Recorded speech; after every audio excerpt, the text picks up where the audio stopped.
Some express at times, well, I'm not really warm and fuzzy. Interestingly, sheep are warm and fuzzy. So we may have to work at radiating warmth and approachability to help them. We do it to help our brothers. Some could develop a competitive sort of spirit. We don't mean on the basketball court, but they could challenge direction, maybe contest decisions that have been made. Some may not be as conscientious as they used to be. Perhaps they show up to work late, they leave early, so something could be going on there. So we should avoid at all costs trying to outshine others. Maybe because we want more privilege, we want more responsibility. Hello, wonderful people of the internet. Welcome back to the Anthony Morris Returns channel.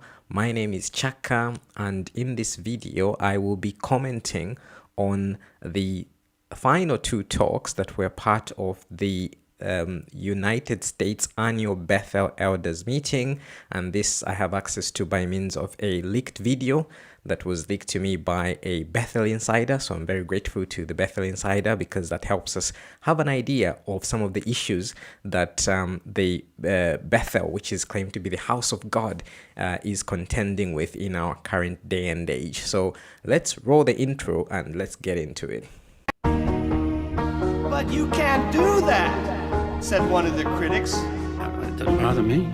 Really? Again? Really? Look at that little enemy of God. Somehow we dilly-and-dally. Takes us years, and we wonder why. What are you waiting for? And next on our program, Brother Reggie Dennis will give the talk on the theme, Reduce the Distance with Those Working Remotely.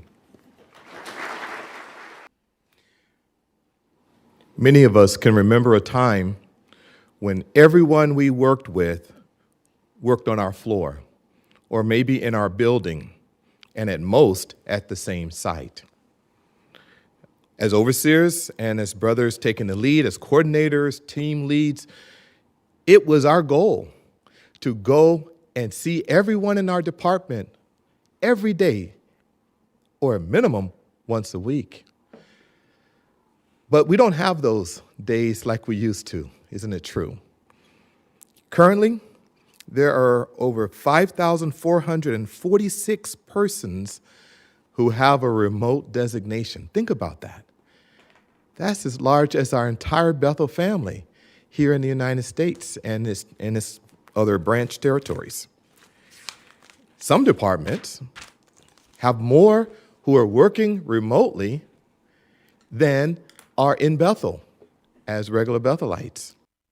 So I just wonder why this warrants an entire talk for Bethel elders. The fact that they have remote workers. How is that remarkable, and how is that different from any other organization? So most organizations now in the world, what Jehovah's Witnesses would call worldly organizations, have had to adapt, especially since the COVID pandemic. They've had to adapt to remote working, and most organizations then realized, because of the pandemic, that actually they'll be saving a lot of costs by having remote workers. And this is exactly what the Jehovah's Witness religion is doing. But how is that remarkable, and how is that something that warrants a talk? And also, if this is a case of they have departments where there are more remote workers than the ones that are working in the actual physical Bethel locations, why are they not giving this information to all those people who are remote workers or who work with people that who work in departments where they have remote workers? Why are they not opening the access to this information to Bethelites who are ministerial servants, Bethelites who have no congregation appointments, Bethelites who are female who cannot be ministerial servants or elders? Why are they simply restricting this to the Bethel elders? But most do not work 5 days a week. So we have to keep in mind, what day is it? Are they working today? Then we have different time zones, everything from Puerto Rico to Hawaii. So you have to look at your watch or check the clock to see, are they awake? And they have to do the same for you. So you see, we have different challenges that we didn't have before. So again, I think sometimes you think Watchtower are just trying to be a parody of themselves. So apparently people have to be told, these Bethelites who are elders and who are overseers and coordinators in the Bethel departments, they have to be told that you have to, when you're contacting a remote worker, you have to try and find out whether they're working, whether they're in a different time zone to you, whether they are asleep at that time or they're awake at that time before you try and establish any contact or you try and make any Teams call with them. How about using Microsoft Teams and just putting a notification on your Microsoft Teams? It allows you to put in notifications. So I have on my Microsoft Teams, I have a notification that indicates the days and times that I work. So these are the days that I work on Monday. These are the days I work on Tuesday. These are the days that I have off. And if I'm on annual leave, I also put a notification. How about people just doing that? And how about the people contacting them just looking at that notification first before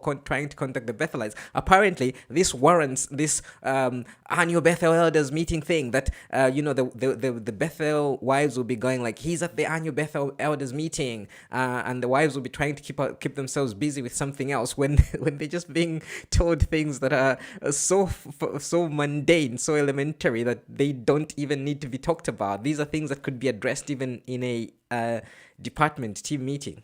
Their case, especially our remote volunteers, they feel isolated even from their own families because they have to work in an area where they can maintain confidentiality.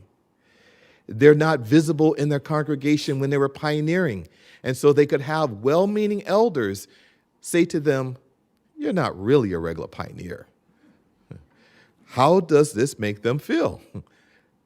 And the fact of perhaps working by themselves day in and day out without a lot of direct human interaction can take a toll.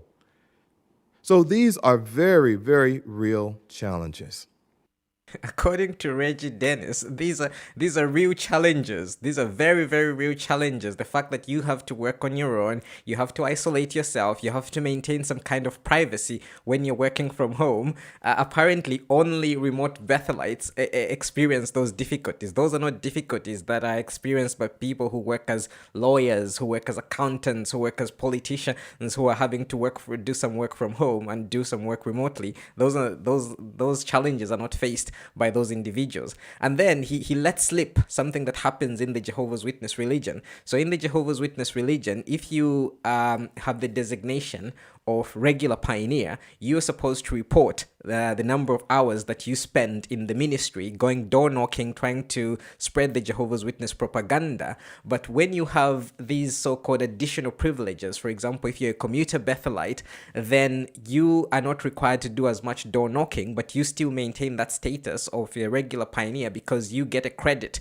for the amount of time that you are spending on these Bethel projects or other Jehovah's Witness projects. But what tends to happen is because in the Jehovah's Witness culture, everybody is so judgmental and everybody pokes their nose in people's business. If they don't see you door knocking and you have that designation of regular pioneer, people will start asking questions and people will start being very derogatory towards somebody that claims to be a regular pioneer and is not being seen in the ministry. There was actually even a video that was a part of one of the previous conventions where this sister called another sister a phantom pioneer because the sister was always on these building projects and was not seen going door knocking. So he's letting slip that this is inevitably what will happen to those Jehovah's Witnesses that are claiming to be regular pioneers but are not being seen because they're busy on these Bethel projects. But again, this is a culture that has been created by the Jehovah's Witness leadership, and they only have themselves to blame for this toxic, judgmental culture that exists in the religion. But here we can think about a real example, and that is our God Jehovah and his son Jesus Christ. When Jesus came to the earth, did he not receive a remote assignment? Here Jehovah is above the heavens, where Jesus worked alongside him for myriads of years. But now he's on the earth. The method of communication changed. He was working remotely. But did it change their relationship? Did it change their effectiveness? No. they adapted and worked in different ways. So the level of nonsense that is produced by the Jehovah's Witness leadership just seems to increase by the second. So in the previous talk by Chad Raper, where he was talking about stress, he was appealing to the example of Jesus being in agony a few hours before his arrest and praying, and his levels of stress increasing, and he called that well-managed stress. And now this guy, Reggie Dennis, he wants to find a Bible example that could be relevant to people working remotely from Bethel. And what example does he choose? He decides to choose the example of Jesus coming down from heaven. So apparently we're supposed to accept that Jesus, the Son of God, who was a mighty angel in heaven, apparently the second in command from Jehovah in heaven, emptying himself, going into his mother's womb, staying 9 months in his mother's womb, being born as a helpless baby, and then having to live among imperfect humans, and having to experience a very painful death at the end of that all. Apparently, that is equivalent to someone doing free work for Watchtower as a remote volunteer. So in that example, if we were to accept that the remote volunteers are like Jesus, then who is Jehovah in that scenario? So the Bethelites that are serving in the actual physical Bethel facilities as full-time Bethelites, then those are equivalent to Jehovah in this example? Yes, we have many who are working remotely from us. But we also have many wonderful tools that can help us. Use Microsoft Outlook to schedule group meetings and individual meetings with ones that we want to stay in good communication with. We have teams where we can not only talk with them, but we can see them. So as a suggestion, turn on the camera when possible so that they can see you and you can see them. It makes for a stronger connection. It does indeed make for a stronger connection, Reggie Dennis. So again, how is this something that requires pulling all the Bethel elders from whatever activities they were supposed to be engaged in, or whether it's a weekend, pulling them from that opportunity for them to spend time with their friends, with their family, with their wives, to be talked to about using Microsoft Teams to schedule their meetings, to be talked to about turning their camera on when in a Microsoft Teams meeting, or when they call someone on Microsoft Teams? How is that worthy of an annual Bethel Elders meeting? This is crazy. This is something that they can just talk about in their department team meetings. And why is it that the Bethel wives are not invited? The women that staff the Bethel facilities, the women that work as remote Bethel volunteers, why is it that they're not invited to this meeting where they're just being reminded of the etiquette for using Microsoft Teams? Say, please, thank you. Even Jehovah, in speaking to Abram, said, please. Jesus saying thank you to his father. So again, apparently, Bethel elders have to be reminded of just the basic decency of saying please and thank you. I mean, you could not make this stuff up, could you? So now let's give our attention to Brother Greg Duhon as he develops a theme, Know Well the Appearance of Your Flock. Our diverse group of elders that we have here in the branch and in field assignments, it's filled with you, brothers. You excel in many ways. You have talents, you have abilities, and these together help us function as a unit in a rather marvelous way for the branch. It's a beautiful thing to see. Some express at times, well, I'm not really warm and fuzzy. Interestingly, sheep are warm and fuzzy. So we may have to work at radiating warmth and approachability to help them. We do it to help our brothers.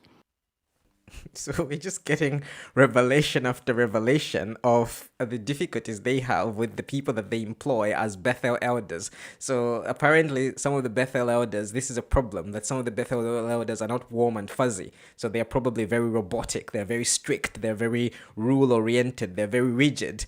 and that is a difficulty. But if one of the qualifications of being an elder is to be warm, to be empathetic, to be approachable, how is it that they are appointing people that do not have those qualities, and then they end up having problems in the department because this person is just so strict, is so robotic, is so rule oriented, and it's creating problems in the department that now they are having to address this at an annual US Bethel Elders meeting?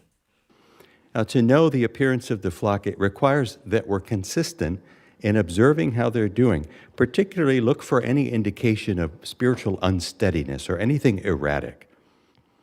Now, speaking of responsibility, there's been a shift in trust and responsibility for Bethel family members in some things. For instance, sick time is no longer being recorded. For some in the office, they like that, but does that mean we don't worry about it anymore? It's on them if they're sick? Well, no. While we're not counting days or their time, if someone is consistently sick, aren't we concerned? We want to be able to comfort and help and make sure they're okay. The 5-hour flex arrangement was mentioned earlier. It's not tracked. It's left to the individual. Do we see that they're benefiting from it? Many, if not most, attend morning worship in their personal rooms. Are they attending morning worship live? Are they enjoying the prayers? How can we know? Usually casual conversation can reveal what their spiritual habits might be. Publishers no longer need to report hours spent in the field ministry. Does that mean we no longer need to go in the field ministry? Well, of course not. The governing body clarified that for the Worldwide Brotherhood. Now, these were big adjustments, weren't they? For most, they weren't hard adjustments to make. In fact, most benefited from them. They enjoyed them, maybe make it a little easier. And while we don't want to be suspicious, we don't want to imagine the worst of our brothers, we do need to evaluate how are they being affected by these adjustments? For the good, or are there some areas that concern us? Doing that assures that we know the appearance of the flock. So this speaks to how very rule-oriented the Jehovah's Witness leaders are, to the extent that even when some of these rules are removed or they're loosened, the leaders will still find a way of trying to enforce some kind of rules. So it's similar to the recent governing body update by Jeffrey Winder, where they have basically given rules where they've said you can have beards, you can come to the meetings without wearing a tie as a man, without wearing a jacket, you can, as a woman, you can come with slacks, but they just have to impose some rules. Even when they remove certain rules, they loosen certain rules, they still have to impose some rules. And we see Greg Duhon doing something similar. So apparently, Bethelites' sick time is not tracked. But what Greg Duhon is saying here is you should track the sick time anyway, even though when the governing body has said we shouldn't track it anymore. They have this 5-hour flexi time. Somebody in the comments clarified it. Apparently, it's they have a flexibility for 5 hours every week where they can take the whole 5 hours maybe across the week, taking an hour off each day, or they can just take 5 hours off, or they can let it accumulate so that they can take maybe a day or two days off maybe in the month or in coming weeks, something like that. But Greg Duhon here just has to impose some rules regarding how people use that flexi time. Morning worship, the Bethelites are now allowed not to go to breakfast in the morning, because the way it used to be is they had to be in the dining hall, depending on which Bethel. Some Bethels it was like 6:50, some Bethels it was 7 a.m. You had to be all dressed up and you had to turn up for breakfast, listen to the morning worship thing, and then have breakfast. But then they changed that to say you can actually have breakfast in your room, you can watch the morning worship from your room live or recorded. But Greg Duhon here is saying if people are not watching it live, you have to keep track of that and find out why they're not watching it live. And his rationale is they have to listen to the prayer. Then he talks about the field ministry, and now there is no requirement. Jehovah's Witnesses were previously required to keep track of the time they spent trying to indoctrinate other people with the Jehovah's Witness propaganda. Now that's been lifted. All you have to say is I did a bit of indoctrination this month. But Greg Duhon wants to see evidence that people are actually engaging in the indoctrination work. So it's just rules upon rules upon rules. And even when these rules are loosened or they're lifted, the leaders will find a way of trying to impose those rules on their followers. We need to be quick to assist some, maybe who are off spiritual balance. They need some spiritual assistance. If they seem to be off balance, we want to be quick about it in offering help. But we might wonder, what could be some indicators that someone might be a little off balance, or maybe that they need our help? Well, look for any unwholesome changes in one's spiritual habits. Are some withdrawing from others, isolating themselves? We know what the Proverbs says about that. Do some reflect negativity or criticalness in their speech? Maybe talking about elders negatively, or even the organization in general. Similarly, some could develop a competitive sort of spirit. We don't mean on the basketball court, but they could challenge direction, maybe contest decisions that have been made. You see, those are red flags. Those could be warning signs. So according to Greg Duhon, there's a problem with spirituality at Bethel. So some Bethelites are not spiritual enough. And the Bethel elders have this responsibility of noticing who has spiritual problems. So my first question is, how is this the house of God if people are having spiritual problems? Because initially, for them to recruit someone to Bethel, they have to have a glowing recommendation from their elders such that they prove that they're spiritual enough to be in this environment. They're literally the cream of the cream in terms of the organization and the spirituality. And if somebody goes to Bethel, that will be like their calling card. It will be like, oh wow, that is a Bethelite. It means that he's very spiritual. This is the spiritual elite. That's how they're looked at in the organization. But apparently they have spiritual problems. So the problem I have with that is, how are they recruiting people, who are either not spiritual enough when they're claiming that this is the house of God? They have a tough vetting process that ensures that they're only recruiting spiritual people. And if people are beginning to have spiritual problems while at Bethel, that is an even bigger problem for me, because they claim that this is a spiritual environment where you're surrounded by spiritual people, and they have this constant flow of indoctrination. So they have the morning worship that I've spoken about already. They also have the Bethel Watchtower every Monday. They have Bethel lectures. I don't know how often they have Bethel lectures, but I assume they have them at least once a month. So they have this constant flow of indoctrination with Jehovah's Witness propaganda, in addition to what the ordinary Jehovah's Witness is receiving at the congregation level. So how is it that people are developing spiritual problems when they are in this spiritual environment, this so-called spiritual paradise, this house of God? Another one is a little more subtle. Some may not be as conscientious as they used to be. Perhaps they show up to work late, they leave early, so something could be going on there. So again, Bethelites are showing up to work late, they're leaving early, and apparently these are supposed to be the most spiritual, the elite of spiritual people, and they'll be going to their congregation boasting as to how much they're doing for Jehovah, how they're being used by Jehovah, how Jehovah is using the Bethel family, and yet they can't even bother. They can't even be bothered turning up to work on time. They can't even be bothered to stay up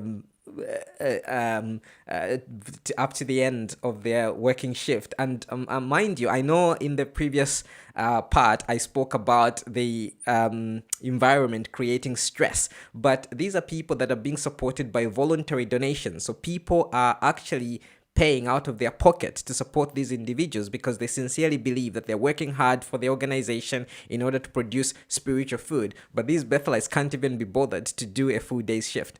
Think of it, occupying a position of oversight is not solely the product of spiritual advancement. Anyone can advance spiritually. A young child, an older sister, they will never be in a position of oversight.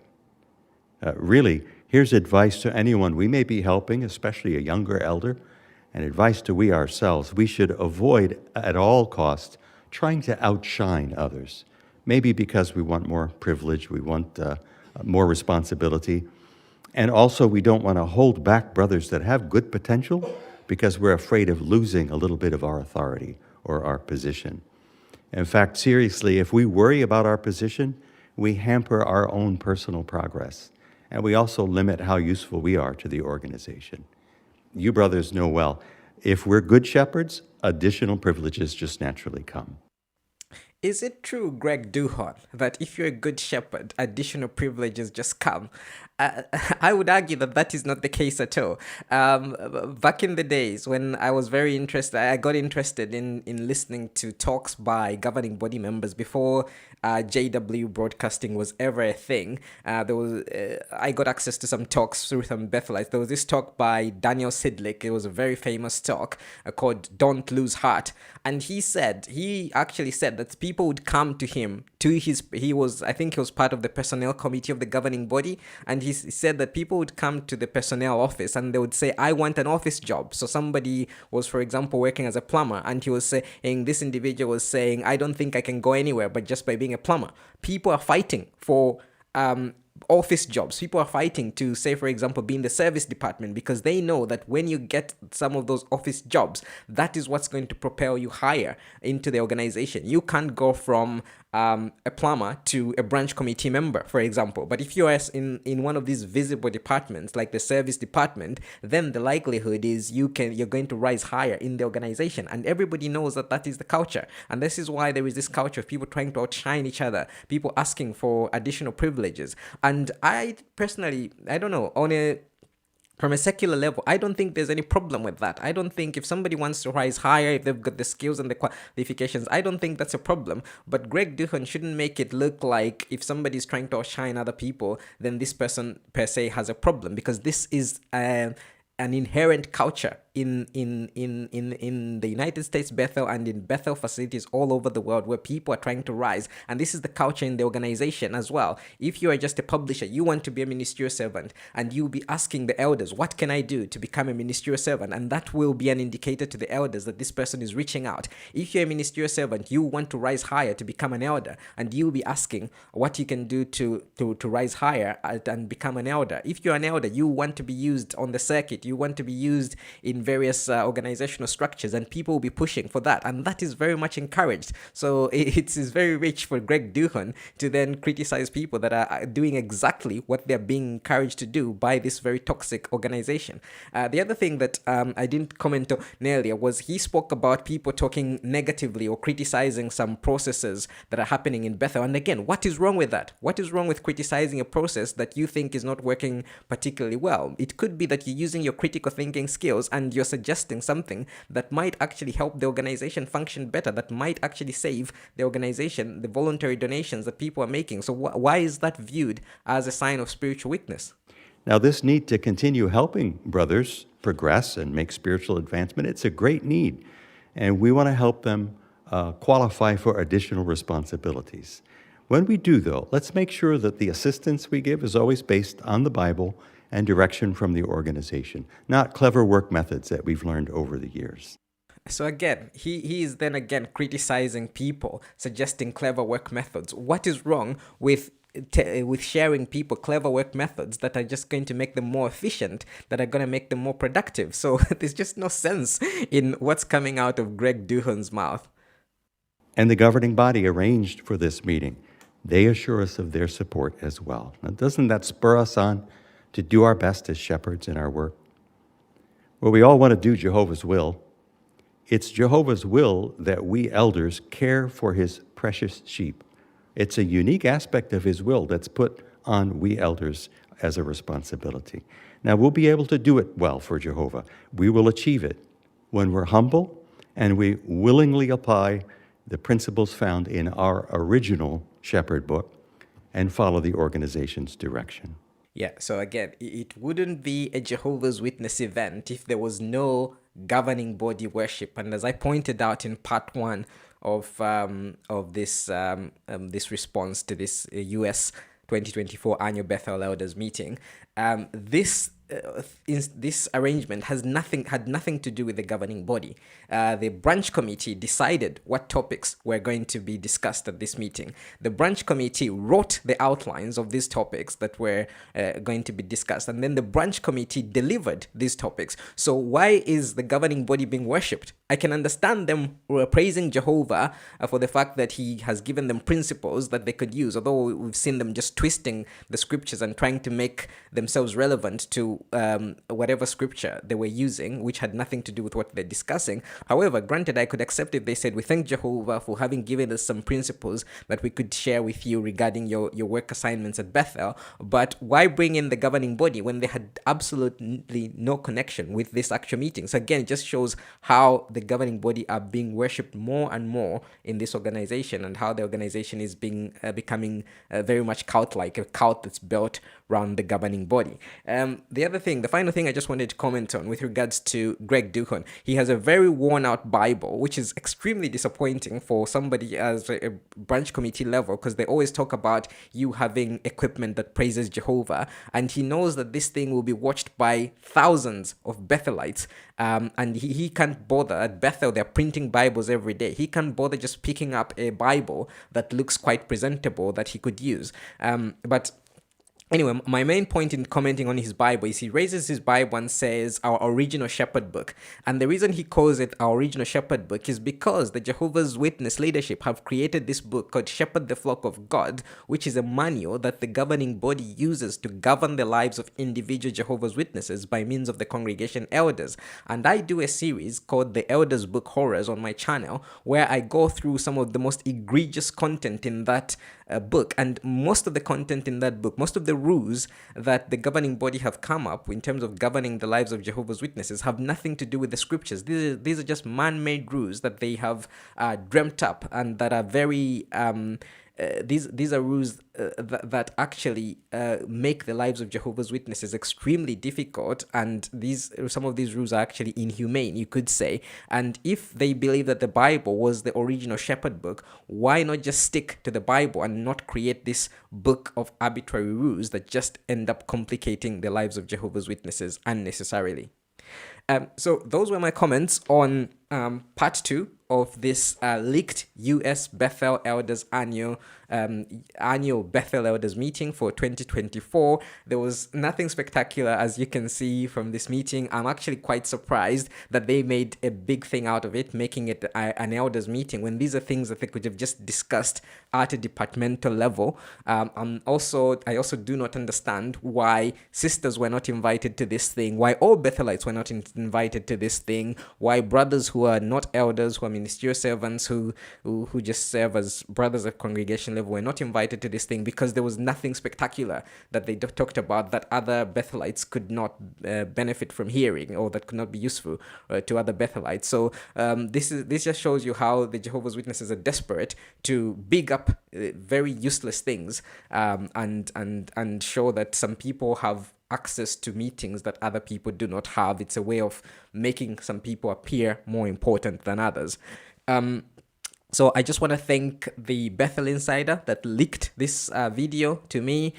This helps us just gain an understanding of what is actually happening, the problems they're having at Bethel, which is called the House of God, where the spiritual elite are the people that are working hand in hand with Christ's brothers, the governing body, how they behave. This definitely does give us an insight. So thanks very much for watching this video, and thanks to everyone that's already a subscriber to this channel.